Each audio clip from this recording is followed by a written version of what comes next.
Hello everyone, जय श्री कृष्णा। अब तक आपने भगवान श्री कृष्ण के कई स्वरूपों के दर्शन किए होंगे। आज हम आपको दर्शन करवाएंगे हाथ में घड़ी पहने श्री कृष्ण जी की। जयपुर में इन्हें गोपीनाथ जी के रूप में पूजा जाता है। आइए जानते हैं ठाकुर जी के हाथ में घड़ी धारण करने की रोचक कहानी। छोटी काशी कहे जाने वाले राजधानी जयपुर में भगवान श्री कृष्ण का एक ऐसा विग्रह है जो हाथ में घड़ी धारण करता है। मान्यता ये है कि यहाँ मौजूद विग्रह को भगवान कृष्ण के ही प्रपोत वज्रनाभ ने अपनी दादी के कहने पर बनवाया था। बाद में इसे वृंदावन से जयपुर लाया गया। आज श्रद्धालुओं के बीच पुरानी बस्ती में स्थित ठाकुर जी के इस विग्रह को गोपीनाथ के रूप में पूजा जाता है। गोपीनाथ जी मंदिर महंत सिद्धार्थ गोस्वामी ने बताया कि राजस्थान में मौजूद भगवान श्री कृष्ण के 3 विग्रह करौली के मदन मोहन जी, जयपुर के गोविंद देव जी और गोपीनाथ जी को एक ही शिला से तैयार किया गया था।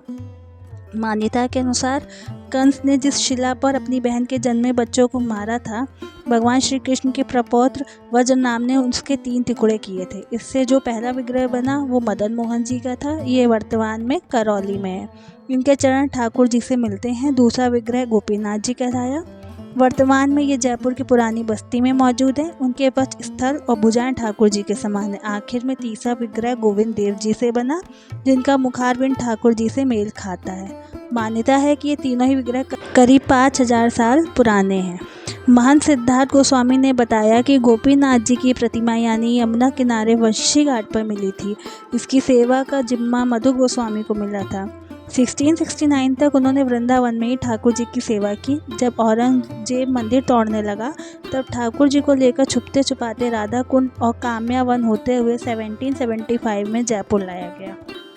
गोपीनाथ जी पहले जोरावर से गेट स्थित नेशनल आयुर्वेद कॉलेज के स्थान पर 17 साल तक विराजे और 1792 में उन्हें पुरानी बस्ती स्थित इस इमारत में लाया गया। महंत ने बताया कि उनके दादाजी जब यहाँ सेवा का कार्य करते थे तब एक पल से चलने वाली घड़ी ठाकुर जी को धारण कराई थी।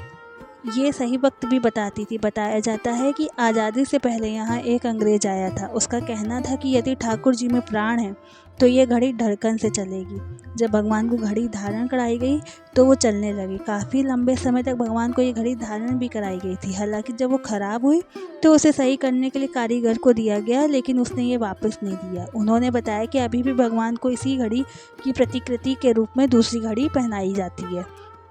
मान ने बताया कि गोपीनाथ जी के मंदिर में हर दिन 9 झांकियाँ होती हैं। सुबह 4:30 बजे से मंगला झांकी के साथ ठाकुर जी के पट खुलते हैं। इसके बाद अलग अलग समय पर धूप श्रृंगार, राजभोग और शाम को धूप, ग्वाल, संध्या, उलवाई और शयंक झांकी होती है। इसमें बड़ी संख्या में स्थानीय लोग ठाकुर जी के दर्शन के लिए पहुँचते हैं। स्थानीय महिलाएं यहाँ सालों से ठाकुर जी की सेवा में भजन अर्पित करती हैं। श्रद्धालु कन्हैयालाल ने बताया कि उनके दादा परदादा यहाँ आते रहते हैं। उनका मानना है कि भगवान से जो भी मन्नत मांगी जाए उन्हें वो मिलता है, तो वहाँ नियमित आकर भगवान के दर्शन करते हुए ठाकुर जी का नाम की माला भी वो फेरते हैं। एक भक्त आते हैं, वो कहते हैं कि आगरा से जयपुर शादी होकर गई थी। उस समय वो आर्थिक रूप से संपन्न नहीं थी। उनका मानना था कि जब गोपीनाथ भगवान की पूजा अर्चना की तो आज सब कुछ है। वो यहाँ नियमित भजन करती हैं। भगवान के प्रति आस्था के कारण वो हर साल पौष बड़े और नंद उत्सव का आयोजन करती हैं। एक अन्य श्रद्धालु मीनाक्षी शर्मा का कहना है कि जो ठाकुर जी के मन से दर्शन करते हैं उनकी सभी मनोकामना पूरी होती है। अगर आपको मेरा ये वीडियो पसंद आया हो तो प्लीज़ लाइक शेयर सब्सक्राइब कीजिए। Thank you. जय श्री कृष्णा।